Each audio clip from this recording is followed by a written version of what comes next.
আমরা একটা মজাদার রেসিপি নিয়ে আসছি। আপনারা দেখে বুঝতে পারছেন হয়তো। আজকে আমরা করতে যাচ্ছি চিংড়ির মালাইকারি। এই রেসিপিটা কিভাবে করি দেখতে হলে পুরো ভিডিওটা দেখুন না টেনে। 1 টেবিল চামচ পরিমাণ ঘি, এর আগে দিলাম সাদা তেল,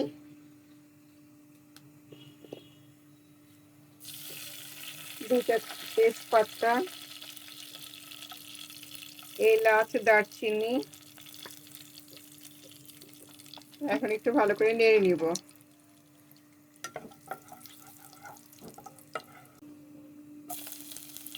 কাটা পেঁয়াজ,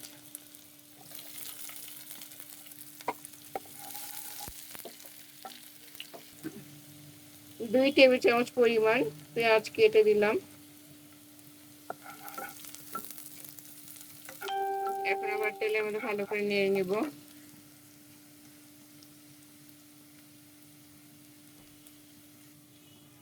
আর আমরা দিয়েছি পেঁয়াজ বাটা,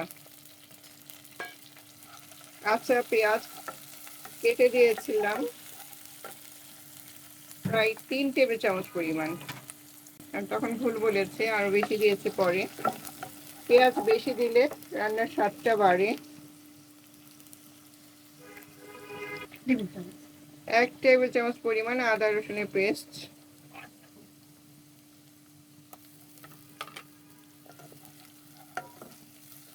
সবগুলো মশলা ভালো করে কষিয়ে নিতে হবে,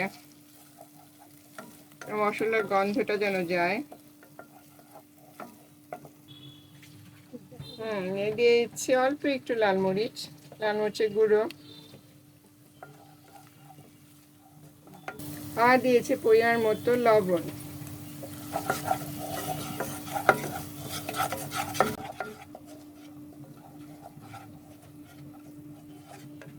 আমরা কিছুক্ষণ কষিয়ে নিচ্ছি। অল্প একটু হলুদ দিয়ে আমরা চিংড়ি মাছটা মেখে নিচ্ছি। আজকে আমরা করতে যাচ্ছি মালাই চিংড়ি বা চিংড়ির মালাইকারি, যে নামেই বলেন। মশলা সবগুলো আমি এটা অনেকক্ষণ ধরে কষিয়ে নিচ্ছি। বেশি করে কষালে মশলাটার স্বাদটা ভালো আসবে। এখন দিচ্ছি অল্প একটু জিরা বাটা, স্বাদটা রিচ করার জন্য।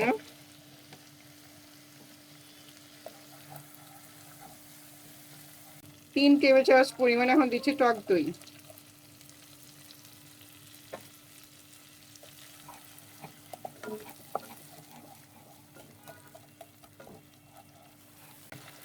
আর দিয়েছি 2টো কাঁচামরিচের একটা সুন্দর গন্ধ হয়। মশলাটা এখনো কষিয়ে নিচ্ছি। মশলাটা কষানো হচ্ছে, বেশ সুন্দর একটা গন্ধ বেরিয়েছে আর রংটা খুব সুন্দর এসছে। এখন এর মধ্যে আমরা এক একে দিয়ে দিচ্ছি চিংড়ি মাছ। চিংড়ি মাছটা আমরা একটু হলুদ আর একটু লবণ দিয়ে মেখে নিয়েছিলাম। চিংড়ি মাছ অনেকে ভেজেও নিয়ে রান্না করে, আমরা ভাজিনি, ভাজলে আবার শক্ত হয়ে যায়, তাই ভাজা ছাড়াই এটা রান্না করা হচ্ছে।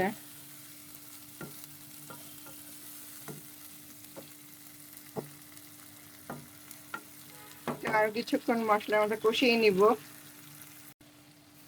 মাছটা বেশ কিছুক্ষণ ধরে আমরা কষিয়ে নিয়েছি। কি সুন্দর একটা রং এসছে, আর গন্ধটা তো বলার অপেক্ষা রাখে না। দারুণ একটা অ্যারোমা তৈরি হয়েছে।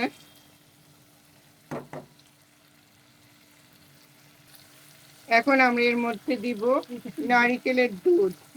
নারকেল দুধটা আমরা করে নিয়েছি, ব্লেন্ডারে ব্লেন্ড করে এটাকে নারকেল দুধ করা হয়েছে।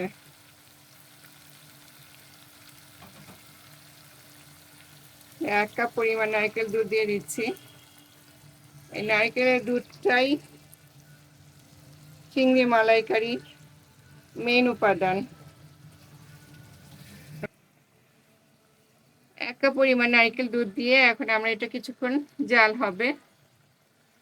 হতে থাকুক, তারপর আমরা আবার আসছি।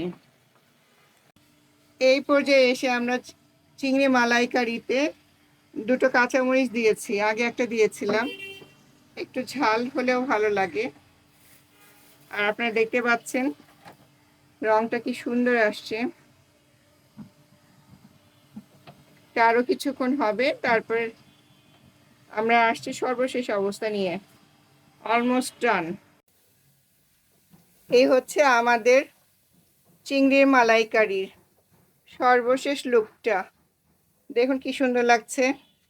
খুব সহজ একটা রেসিপি করে দিলাম আপনাদের জন্য।